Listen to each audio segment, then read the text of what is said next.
Hey guys, welcome back to my channel.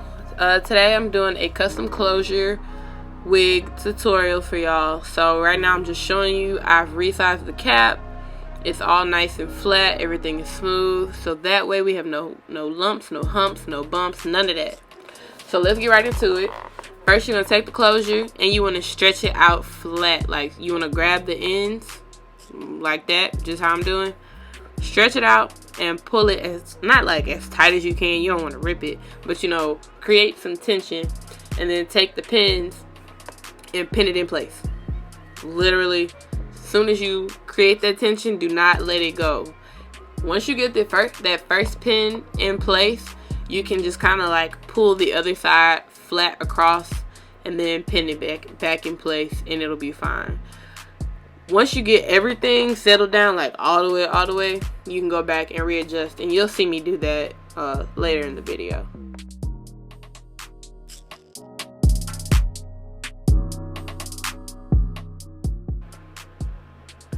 So when it comes to pinning the back down, you want to repeat the same steps essentially that you did with the front.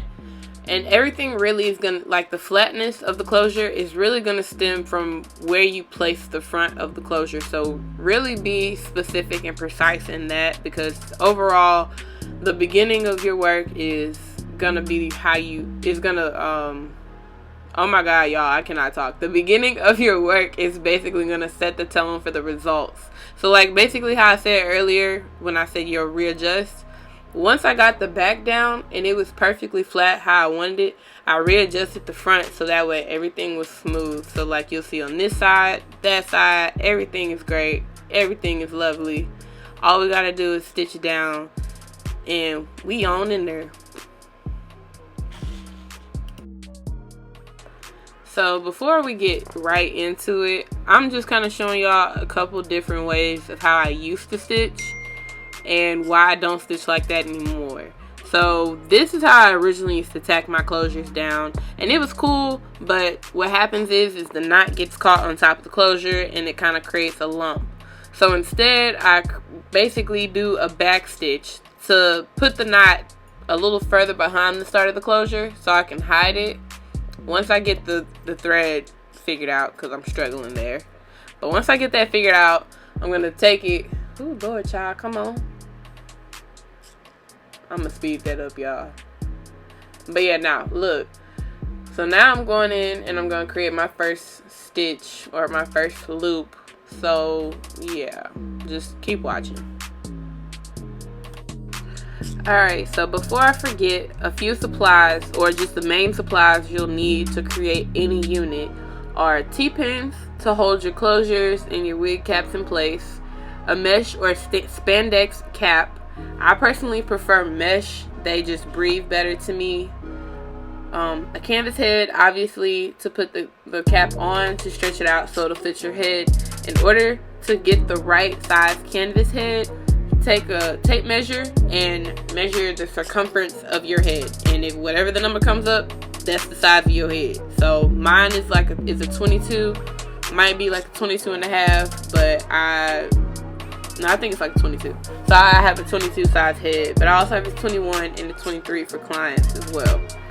Also, you'll need a tripod or a wig stand. It could either be something you can put on the ground or the one you attach to a table. Needle and thread. Most of your beauty supply stores will have this if you ask for it. Obviously, you need hair, closure, or frontal with between 2 to 4 bundles depending on length, and tweezers so you can pluck your closure or your frontal to customize it. So after this clip, I'm going to speed it up, but I just wanted to show y'all in real time what the stitching looks like so you get a feel for it, whatever. 'Cause I know personally I'm a visual learner. I like to see somebody do it and then I can replicate it.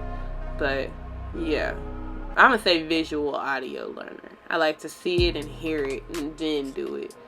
But yeah, so just keep the same, it's the same thing over and over again, literally.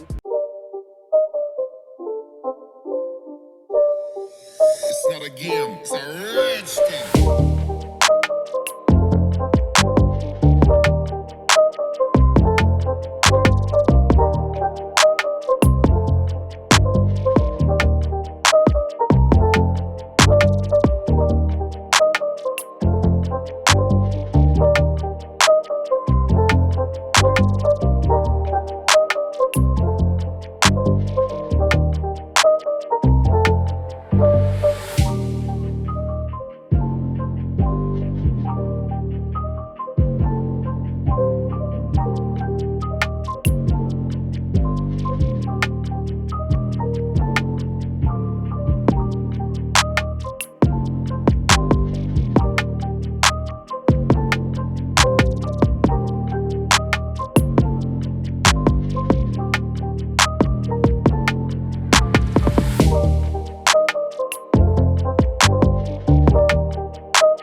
Then it's August now, so the nail's grown out at this point. But yeah, look at this. Right here, the same thing on the other side. I'm taking that closure and I'm trying to pull it across so that the back is as flat as possible. Then I'm going to create.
And just like that, we're all done with the closure anyway.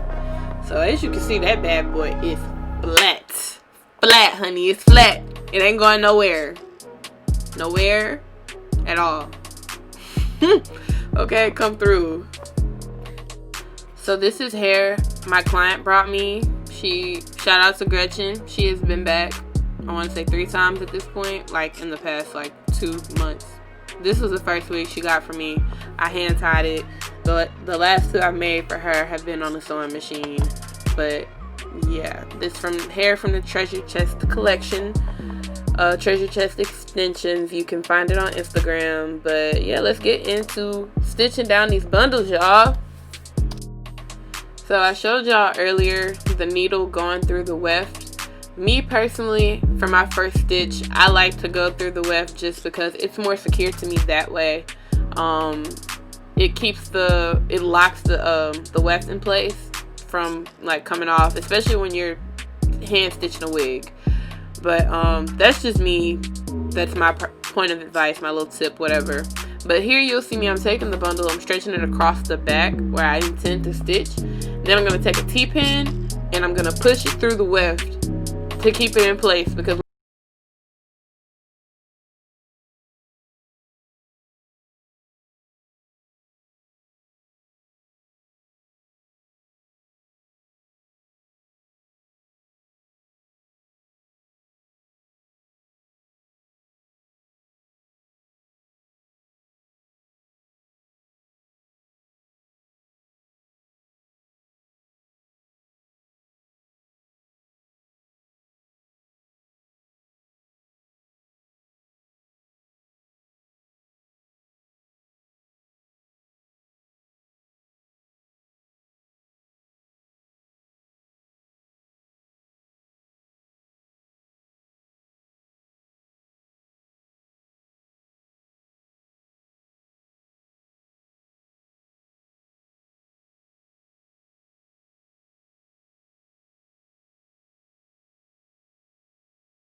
me sewing down the first bundle. As you can see, that bad boy ain't no gaps, none, at least right now.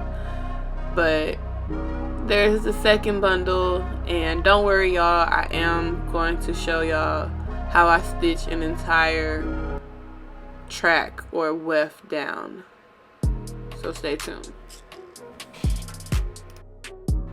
So if y'all are paying attention, y'all will see me going across and using the T-pins to secure the weft in place before I stitch it.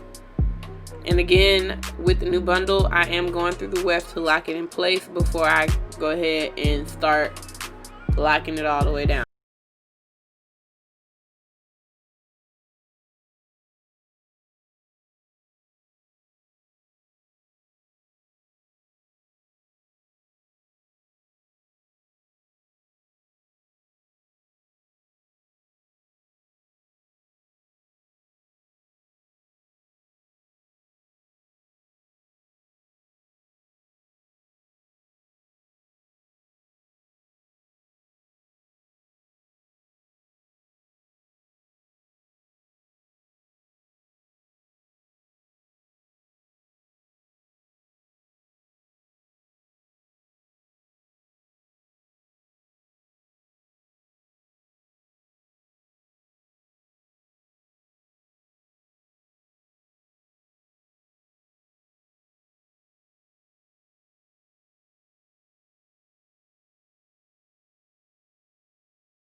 Whenever I hand stitch bundles, I do not cut my tracks. I don't. I just personally don't like to. On the sewing machine, you really don't have any choice but to. But with this, I prefer to do the fold over method. So I'm gonna like go through the weft again to secure it on the edge, lock it down as secure as I can. Make sure it's really tight, really tight. And then I'm going to take it and kind of stitch it up and bring it over. So I'm using a T-pin to secure the end that I've just tied down, and then I'm going to fold over the bundle and use another T-pin to secure the bundle all the way around the head, and then basically repeat the same process throughout. Alright, I went ahead and skipped to the end. So basically I like to make sure that my closures are like seamless all the way into the whole head. So I take my closure, or I take the last bundle, the last track, whatever, and stitch it as close to the closure without overlapping it over the closure. I hope that makes sense. I hope y'all can kind of see, even though my camera wasn't focusing right. But hopefully that makes sense. Once this is done, I'll show y'all what it looks like finished.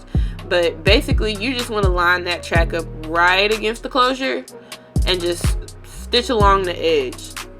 Nothing special to it. Just do the same thing you've been